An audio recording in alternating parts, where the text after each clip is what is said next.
Ito yung stone box marker bodies, naka-fix talaga ito, hindi nagalaw. Then here makikita natin yan. May sukat siya na 16 pas, no? 16 inches ang length niya. Dito 16 by 12. Yung orientation nyo 135315.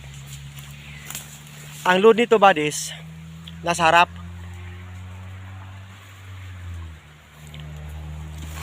Confirmation, yan. May butas yan.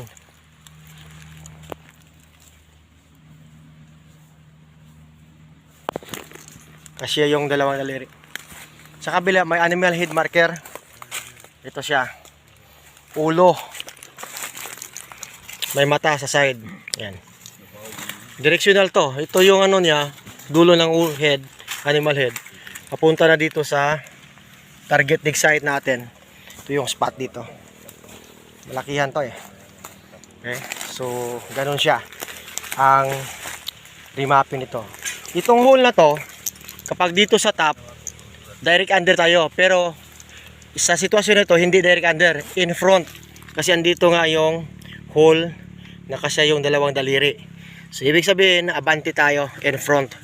So, ito na primary natin istaka. Saka ito. Malaki nga eh.